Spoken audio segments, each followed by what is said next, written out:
मैं डॉक्टर अनीता गुप्ता, अध्यक्ष व सह आचार्य हिंदी विभाग, सेठ मंगलचंद चौधरी राजकीय महाविद्यालय आबू रोड में कार्यरत हूँ। स्नातकोत्तर उत्तरार्ध हिंदी साहित्य के समस्त विद्यार्थियों को सादर प्रणाम करती हूँ। आज की कक्षा हम ईश वंदन से आरंभ करते हैं। ओम सह नानवतु सह नो भुनक्तु सह वीर्य करवावहै तेजस्विनावधीतमस्तु माँ विदिशावहै। कठोपनिषद के कृष्ण यजुर्वेद में कहा गया है कि प्रभु हम दोनों अध्यापक एवं छात्र की रक्षा कीजिए। प्रभु हम दोनों का पालन पोषण करें। हम दोनों मिलकर शक्ति एवं ऊर्जायुक्त होकर कार्य करें। हमारा अध्ययन ज्ञानवर्धक रहे तथा विद्वेष की भावना न हो। इसी मनोभावना के साथ आज की कक्षा में हम भाषिक संरचना और उसके विभिन्न स्तर तथा भाषा विज्ञान के विविध प्रकारों की चर्चा करेंगे। कल की कक्षा में हमने पढ़ा था कि भाषा यादृच्छिक ध्वनि प्रतीकों की संरचनात्मक व्यवस्था है और इस व्यवस्था की भी अपनी विशेष प्रकार की संरचना होती है। साथ ही इस संरचना में केवल एक स्तर नहीं होता, अपितु इसमें कई स्तर होते हैं, जैसे ध्वनि स्तर, रूप स्तर, वाक्य स्तर, अर्थ स्तर आदि। प्रत्येक स्तर पर भाषा की इकाइयाँ अलग अलग होती हैं। जैसे ध्वनि इकाई ध्वनि स्तर पर, तो वाक्य स्तर पर वाक्य इकाई या रूप स्तर पर रूप इकाई। परंतु ध्यान देने की बात यह है कि प्रत्येक स्तर की अपनी अलग संरचना होती है। उसे यूँ कहना शायद उचित होगा कि प्रत्येक इकाई की संरचना का आशय है उस इकाई की व्यवस्था। उदाहरण के लिए वाक्य स्तर पर वाक्य इकाई होती है। राम ने श्याम को मारा तथा श्याम ने राम को मारा, ये दोनों वाक्य हैं। इन दोनों में ही मोटे रूप से 5-5 घटक हैं। राम ने श्याम को मारा, किंतु इन वाक्यों के इन आंतरिक घटकों की व्यवस्था समान नहीं है। पहले में राम करता है तो दूसरे में कर्म, पहले में श्याम कर्म है तो दूसरे में कर्ता। इस प्रकार राम और श्याम की दृष्टि से दोनों वाक्यों की आंतरिक संरचना अलग अलग है। ऐसे ही मोहन ने शंकर को बुलाया तथा श्याम ने मोहन को बुलाया। वाक्यों में मोहन दोनों में ही है, किंतु आंतरिक संरचना में अंतर के कारण इन दोनों वाक्यों में मोहन की स्थिति एक नहीं है। ध्वनि स्तर की बात लें तो इसी तरह लिखना तथा खिलना दोनों ही में ल, ई, ख, न, आ ध्वनियाँ हैं, किंतु इनकी आंतरिक संरचना अलग अलग है। इसीलिए दोनों दो शब्द हैं तथा दोनों के दो अर्थ हैं। कहने का तात्पर्य यह है कि भाषिक संरचना के विविध स्तर के संबंध में विद्वानों में मतभेद है। हाकिट विद्वान 5 स्तर मानते हैं: व्याकरणिक, स्वनिमिक, रूप स्वनिमिक, आर्थी और स्वनिमिक। इनमें प्रथम 3 को उन्होंने केंद्रीय कहा है और अंतिम 2 को परिधीय, अर्थात प्रथम 3 भाषा के केंद्र में हैं, किंतु अंतिम 2 केंद्र में न होकर अपेक्षाकृत बाहरी अर्थात परिधि में हैं।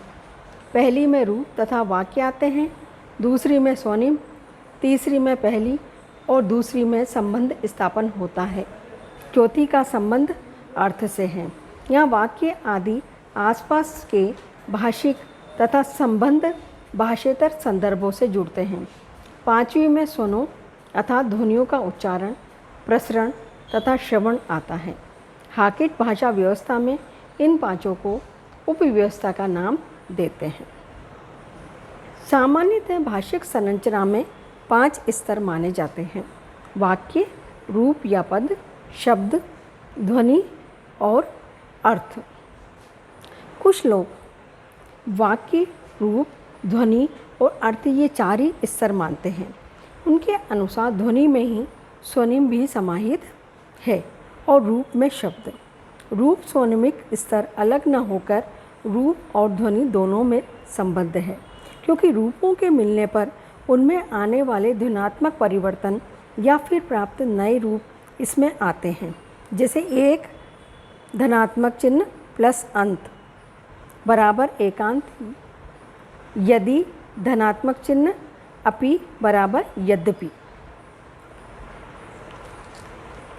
भोलानाथ तिवारी जी के अनुसार भाषिक संरचना के मुख्य मूलतः 4 स्तर हैं: प्रोक्ति स्तर, व्याकरणिक स्तर, ध्वनि स्तर तथा अर्थ स्तर। स्पष्टता के लिए व्याकरणिक स्तर में वाक्य तथा रूप को अलग अलग लें तो 5 स्तर हो जाते हैं: प्रोक्ति, वाक्य, रूप, ध्वनि, अर्थ। रूप मूलतः शब्द या धातु में कारक चिन्ह या प्रत्यय जोड़ के बनते हैं, अतः शब्द को एक अलग स्तर भी माना जा सकता है तथा धातु को भी उसी में समाहित किया जा सकता है।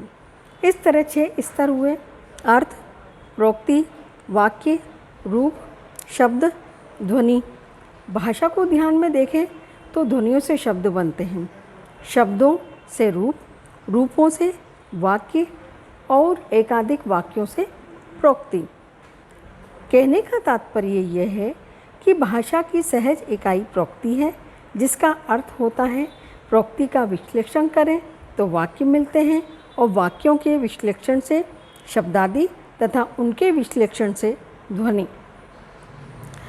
अब हम इन सभी स्तरों की संक्षिप्त व्याख्या करते हैं और समझते हैं कि विद्वानों के कहने का क्या तात्पर्य है। पहला बिंदु है अर्थ। भाषा का मूलभूत काम है अर्थ की अभिव्यक्ति। वक्ता या लेखक का पूरा मंतव्य या अर्थ तो प्रोक्ति में व्यक्त होता है।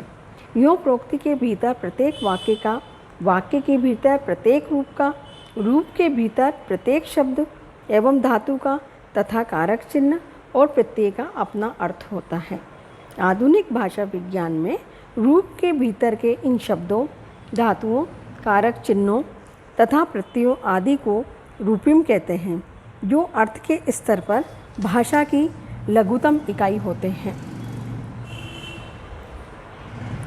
द्वितीय स्तर है प्रोक्ति।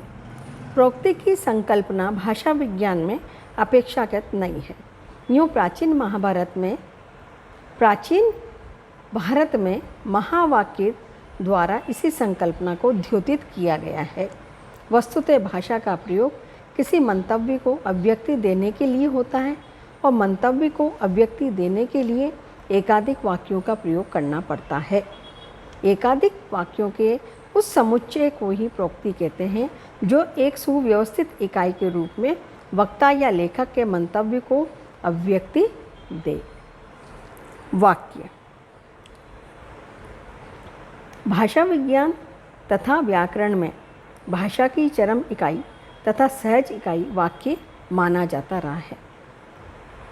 प्रोक्ति को चरम तथा सहज इकाई मान लेने पर वाक्य प्रोक्ति के भीतर की एक इकाई माना जाने लगा।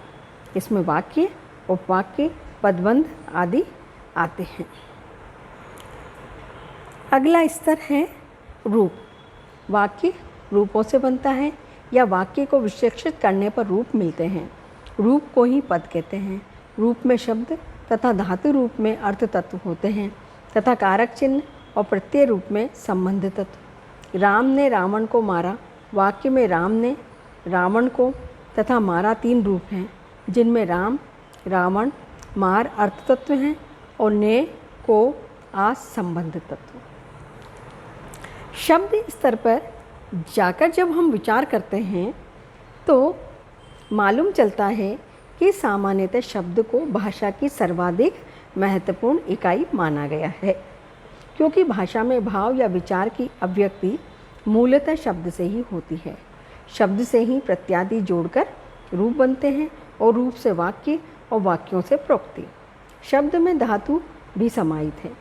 यूँ यदि शब्द को थोड़ा विस्तृत अर्थ दे देते हैं तो उपसर्ग, कारक चिन्ह और प्रत्ययों को भी उसी में बद्ध शब्द जो अकेले में न आकर किसी शब्द और धातु के साथ प्रयुक्त हों या बद्ध तत्व रूप में शब्द के अंतर्गत रखा जा सकता है।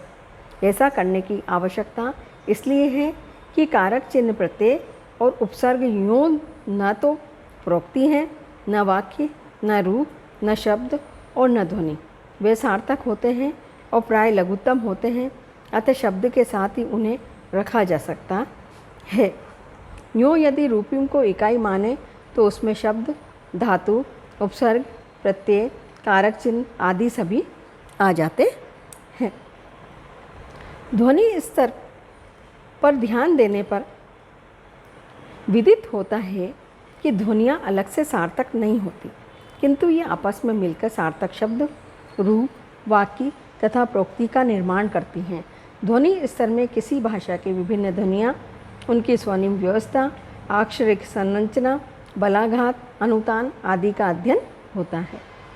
रूप स्वनिमिक स्तर रूप और ध्वनि स्तरों को जोड़ने वाला स्तर है, अतः इसे अलग स्तर न मानकर दोनों की संधि माना जा सकता है। इसका क्षेत्र है शब्दों, रूपों, उपसर्गों तथा प्रत्ययों आदि के योग से होने वाले ध्वनि परिवर्तन तथा परिवर्तन के बाद प्राप्त नए शब्द या रूप। उदाहरण के लिए घोड़ा धनात्मक चिन्ह, दौड़ बराबर घुड़दौड़। पानी धनात्मक चिन्ह, घाट पनघट। संस्कृत में संधि के अंतर्गत इन्हीं का अध्ययन होता रहा है।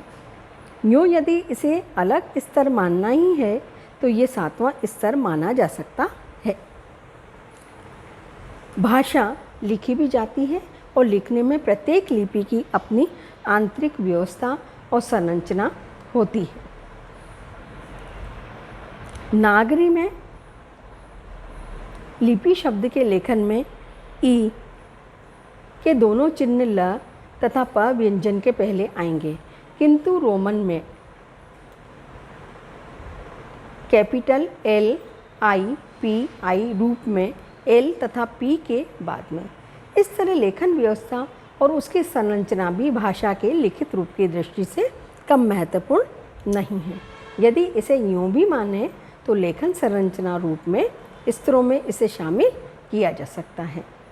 इस प्रकार से प्रोक्ति, वाक्य, रूप, शब्द, ध्वनि, अर्थ, रूप, स्वनिम ये 7 तो भाषा के केंद्रीय स्तर हैं, किंतु लेखन केंद्रीय स्तर के अंतर्गत तो नहीं है। परिधीय भी न होकर इन सबसे अलग है, किंतु है भाषा से पूरी तरह संबद्ध। भाषा विज्ञान के अंतर्गत अब हम जानते हैं कि जिस विषय में भाषा का वैज्ञानिक अध्ययन किया जाता है या वैज्ञानिक अध्ययन करते हैं उसे भाषा विज्ञान कहते हैं। तो भाषा विज्ञान की अपेक्षाकृत और विस्तृत परिभाषा के रूप में भी हम इसके विविध प्रकारों का अध्ययन करते हैं। भाषा के अध्ययन का ये विज्ञान है। इसके विविध प्रकार में सामान्य, वर्णनात्मक, एककालिक, बहुकालिक और सैद्धांतिक भाषा विज्ञान का अध्ययन करते हैं। तो आइए अब हम समझते हैं कि सामान्य भाषा विज्ञान किसे कहते हैं। भाषा विज्ञान के उस प्रकार को जिसमें भाषा विशेष की ओर अपनी दृष्टि न डालकर सामान्य भाषा जिसमें सभी भाषाएं सम्मिलित हैं की ओर हम अपनी दृष्टि डालें तथा अपना अध्ययन भाषा विषयक सामान्य बातों तक ही सीमित रखें, उसे सामान्य भाषा विज्ञान कहा जाता है। जैसे भाषाएं कैसे सबसे पहले जन्मी होंगी, प्रारंभिक भाषा का स्वरूप क्या रहा होगा, भाषा में विकास या परिवर्तन कैसे कैसे होता है और क्यों होता है, उन परिवर्तनों के पीछे कौन कौन से कारण काम करते हैं, क्यों कुछ भाषाओं में विकास या परिवर्तन तेज़ी से होता है किंतु कुछ में ये धीरे धीरे होता है, भाषा की क्या क्या विशेषताएं होती हैं, वे कौन कौन से अभिलक्षण होते हैं जो मानव भाषा को मानवेतर भाषाओं से अलगाते हैं, कैसे धीरे धीरे एक भाषा से ही अनेक बोलियां और भाषाएं बन जाती हैं, जैसे एक ही भाषा संस्कृत से हिंदी, बंगला, मराठी, गुजराती, सिंधी, पंजाबी, असमी, उड़िया, नेपाली, सिंगली आदि भाषाएं और सैकड़ों बोलियां बन गई हैं। भाषा से संबद्ध इस प्रकार की अनेकानेक बातें सामान्य भाषा विज्ञान में रखी जाती हैं और ली जाती हैं। वर्णनात्मक भाषा विज्ञान में भाषा विज्ञान के इस प्रकार में भाषा सामान्य का नहीं बल्कि किसी विशिष्ट भाषा का वर्णन करते हैं। वर्णनात्मक के विरोध में आदेशात्मक को रखा जाता है। वर्णनात्मक भाषा विज्ञान भाषा के स्वरूप को केवल वर्णित करता है, ये नहीं दिखाता कि भाषा का वह रूप शुद्ध है या अशुद्ध मानक है या अमानक है। इसके विपरीत आदेशात्मक में वर्णन न करके ये निर्धारित तथा आदेशित करते हैं कि अमुक भाषा में ऐसा बोलना या लिखना उचित है और ऐसा नहीं। कहना न होगा कि व्याकरण यही करता है। वर्णनात्मक भाषा विज्ञान में यदि आज की हिंदी का वर्णन करेगा तो मात्र ये कहकर छुट्टी पा लेंगे कि हरियाणा तथा दिल्ली में और आसपास बहुत से लोग मुझे या मुझको जाना है के स्थान पर मैंने जाना है बोलते हैं, या पूरब के लोग कोट, तकिया, रुमाल, कलम आदि शब्दों को पुल्लिंग न बोलकर स्त्रीलिंग बोलते हैं, किंतु हिंदी व्याकरण उपर्युक्त ने वाले प्रयोग को अशुद्ध मानेगा तथा उसके प्रयोग का वर्णन करेगा और कोट आदि शब्दों को पुल्लिंग मानेगा और ये संकेत देगा कि इन्हें स्त्रीलिंग रूप में प्रयुक्त करना गलत है। इस तरह व्याकरण भाषा के प्रयोग को वैसे ही निर्धारित और आदेशित करता है जैसे डॉक्टर एक मरीज के लिए दवा तथा खाद्य अखाद्य निर्धारित और आदेशित करता है। अंतर यह है कि डॉक्टर खाद्य अखाद्य निर्धारित करता है तो व्याकरण प्रयोग अप्रयोग्य। इसके विपरीत वर्णनात्मक भाषा विज्ञान भाषा के प्रयोग में जो कुछ भी है उसका तटस्थ भाव से वर्णन कर देता है, वो चाहे शुद्ध हो या अशुद्ध। निर्धारणात्मक भाषा विज्ञान नाम का भाषा विज्ञान का कोई प्रकार तो नहीं है, किंतु व्याकरण मूलतः और तत्वतः यही है। जब हम एककालिक भाषा विज्ञान की बहुकालिक भाषा विज्ञान की बात करते हैं तो मालूम चलता है कि आधुनिक भाषा विज्ञान के जनक सस्यूर 20वीं सदी के प्रारंभिक 1.5 दशकों में सर्वप्रथम भाषा विज्ञान के इन प्रकारों को भाषा शास्त्रियों का ध्यान दिलाया और उन्हें क्रमशः सिंक्रॉनिक और ड्राइक्रॉनिक कहा था। इसके पूर्व 19वीं सदी में भाषा विज्ञान के नाम पर भाषा विज्ञान के मात्र ऐतिहासिक प्रकार पर बल था, उसमें तुलनात्मक भाषा विज्ञान की सहायता ली जाती थी। एककालिक से आशय भाषा विज्ञान के उस प्रकार से है जिसमें किसी भाषा का एक काल बिंदु पर अध्ययन करते हैं। ऐसे ही कई कालों के सृशृंखलित अध्ययन को बहुकालिक कहते हैं। एककालिक को समकालिक या संकालिक नाम से भी कुछ लोगों ने पुकारा है। इसी प्रकार बहुकालिक को कालक्रमिक भी कहा जाता है। बहुकालिक या कालक्रमिक भाषा विज्ञान ऐतिहासिक भाषा विज्ञान भी कहा जाता है।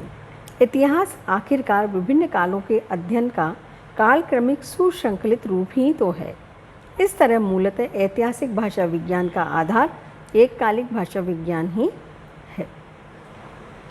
एककालिक भाषा विज्ञान जब किसी भाषा का एक काल का अध्ययन करता है तो उस अध्ययन में उस काल में प्रयुक्त भाषा के स्वरूप का वर्णन होता है और उसी वर्णन की चर्चा के अंतर्गत हम वर्णनात्मक भाषा विज्ञान को देखते हैं। तो भाषाओं के इस वर्णन करने की समय समय पर कई पद्धतियों या मॉडलों का विकास होता रहा है, जिनमें संरचनात्मक भाषा विज्ञान तथा रूपांतरक प्रजनक व्याकरण मुख्य है। तुलनात्मक भाषा विज्ञान या व्यतिरेकी भाषा विज्ञान। तुलनात्मक भाषा विज्ञान का प्रयोग भी मूलतः 18वीं-19वीं सदी में शुरू हुआ, जिसमें दो या अधिक भाषाओं की तुलना करके ध्वनि, शब्द, व्याकरण की समानताओं का पता लगाते थे और उनके आधार पर दो या अधिक भाषाओं को एक स्रोत में विकसित करने का निर्णय लेते थे। भाषाओं के पारिवारिक वर्गीकरण का आधार इस तुलनात्मक अध्ययन से प्राप्त समानताएं थी। तुलना में जो बातें समान न होकर असमान या विरोधी मिलती थी, वे भाषा विज्ञान में विशेष उपयोग की नहीं मानी जाती थी। केवल उनके आधार पर यदि उनका प्रतिशत काफ़ी हो तो ये मान लिया जाता था कि संबद्ध भाषा एक स्रोत या परिवार की नहीं है। 20वीं सदी के दूसरे चरण के अंत में इन अंतरों की उपयोगिता का पता भाषा शिक्षण और अनुवाद के प्रसंग में चला और भाषाओं में अंतर मालूम करने के लिए व्यतिरेकी भाषा विज्ञान नाम से भाषा विज्ञान का एक अलग प्रकार ही माना जाता है। व्यतिरेक का अर्थ है विरोध। एक भाषाभाषी जब दूसरी भाषा सीखता है तो दोनों भाषाओं की समानताएं भाषा सीखने वालों के लिए समस्या या कठिनाई नहीं उत्पन्न करती, दोनों में अंतर की कठिनाई उत्पन्न करते हैं। व्यतिरेकी विश्लेषण के आधार पर वे अंतर मालूम कर ली जाते हैं और फिर उन पर बल देकर भाषा सिखाने में सुविधा होती है।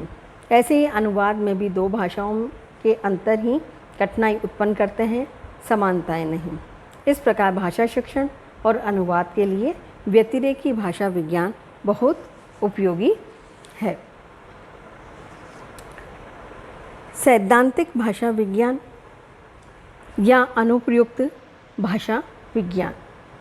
सैद्धांतिक भाषा विज्ञान में भाषा विषयक विभिन्न सिद्धांतों, भाषा की संरचना तथा भाषा प्रयोग आदि विषय का निर्धारण होता है। सैद्धांतिक भाषा विज्ञान से प्राप्त संकल्पनाओं तथा तथ्यों का अन्य क्षेत्रों जैसे भाषा सिखाने, कोश बनाने, अनुवाद करने, किसी रचना का शैली विश्लेषण करने तथा किसी व्यक्ति का उच्चारण दोष ठीक करने आदि में व्यावहारिक प्रयोग अनुप्रयुक्त भाषा विज्ञान कहा जाता है।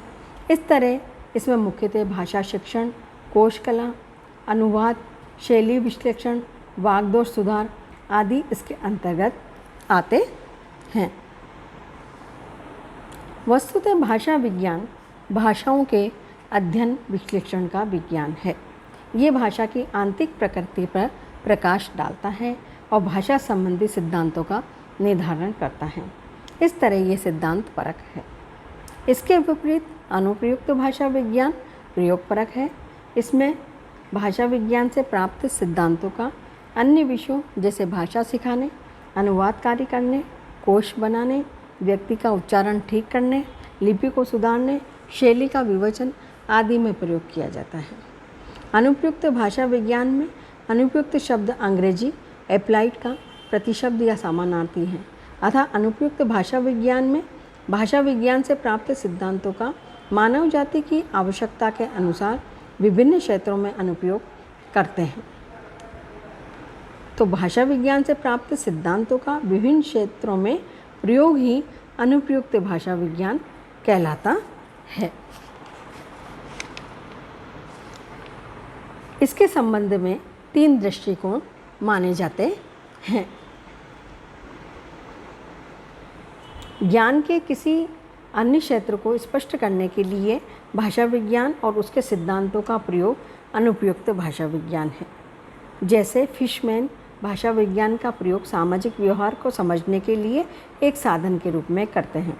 ऐसे ही स्किनर, मिलर आदि मनोविज्ञानविदों ने मानव के मानसिक व्यवहार को समझने के लिए भाषा विज्ञान का एक साधन के रूप में प्रयोग किया है। इस दृष्टिकोण के अनुसार अनुप्रयुक्त भाषा विज्ञान का एक प्रकार का प्रयोग है। भाषा शिक्षण के लिए भाषा विज्ञान का प्रयोग अनुप्रयुक्त भाषा विज्ञान है। पिट कोटर ने अपनी एक पुस्तक का नाम लिखा है इंट्रोडक्शन टू अप्लाइड लिंग्विस्टिक्स, अनुप्रयुक्त भाषा विज्ञान की भूमिका, किंतु उसमें मात्र भाषा शिक्षण विषय ही लिया है। इस तरह इनकी दृष्टि में अनुप्रयुक्त भाषा विज्ञान और भाषा शिक्षण विज्ञान पर्याय है। तीसरा दृष्टिकोण अपेक्षाकृत बहुत व्यापक है। इनके अनुसार भाषा विज्ञान के सिद्धांतों का किसी अन्य विषय में अनुप्रयोग अनुपयुक्त भाषा विज्ञान है। वस्तुतः अधिकांश लोग अनुपयुक्त भाषा विज्ञान को इस रूप में मानते हैं। इस तरह अनुपयुक्त भाषा विज्ञान का आयाम बहुत विस्तृत है और उनमें भाषा विज्ञान के सिद्धांतों के अनुप्रयोग के उपयुक्त दो रूप तो आ ही जाते हैं, उनके अतिरिक्त भी अनेकानेक अन्य भी आ जाते हैं।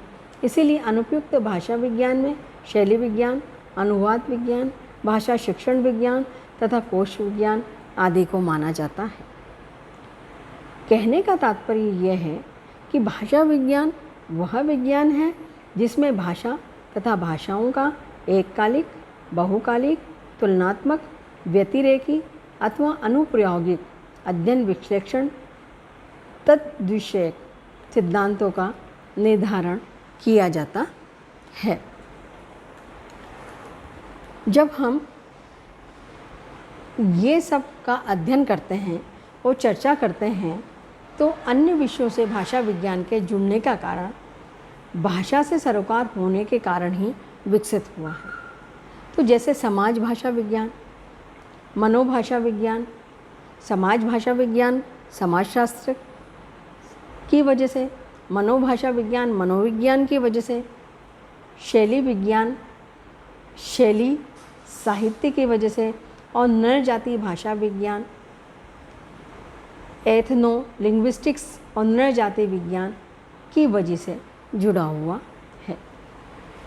समाज के परिप्रेक्ष्य में जब भाषा का अध्ययन समाज मनोविज्ञान, समाज भाषा विज्ञान के अंतर्गत आता है, इसमें भाषा उसे बोलने वाले समाज के बीच पाए जाने वाले संबंधों का अध्ययन विश्लेषण करते हैं। भाषा विज्ञान से इसका अंतर कई आधारों पर दिखाया जा सकता है। जैसे शुद्ध भाषा विज्ञान भाषा को भाषिक प्रतीक के रूप में लेता है, किंतु समाज भाषा विज्ञान उसे सामाजिक प्रतीक के रूप में। भाषा विज्ञान में भाषा की सबसे बड़ी इकाई प्राय वाक्य मानी जाती है, किंतु समाज भाषा विज्ञान प्रोक्ति को स्थान देता है। तीसरा बिंदु है भाषा विज्ञान समाज से प्राय अलग रहकर भाषा की संरचना पर विचार करता है, किंतु समाज भाषा विज्ञान उस अध्ययन को अधूरा मानता है। उसके अनुसार समाज के परिप्रेक्ष्य में भाषा का अध्ययन ही भाषा का वास्तविक अध्ययन है और इस तरह समाज भाषा विज्ञान वेत्ताओं की दृष्टि में समाज भाषा विज्ञान ही वास्तविक भाषा विज्ञान है। मानक भाषा, अमानक भाषा तथा भाषा और बोली में अंतर दिखाना भाषा विज्ञान के लिए संभव नहीं है, क्योंकि यदि मात्र संरचना की बात लें तो मानक भाषा, अमानक भाषा, भाषा और बोली में भी कोई अंतर नहीं। ये अंतर समाज विज्ञान ही दिखा सकता है और दिखा पाता है।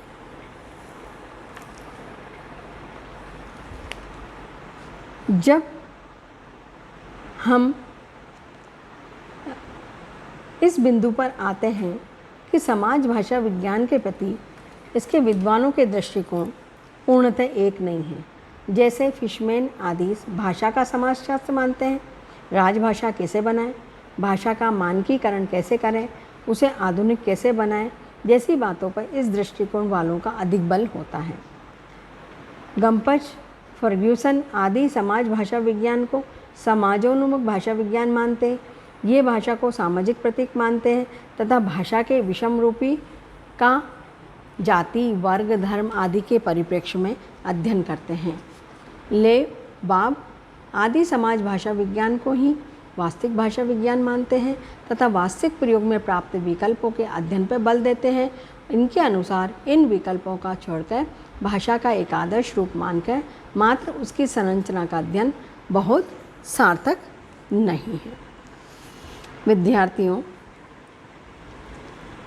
आगामी कक्षा में हम भाषा विज्ञान विज्ञान है या कला और भाषा विज्ञान की शाखाओं पर चर्चा करेंगे। धन्यवाद।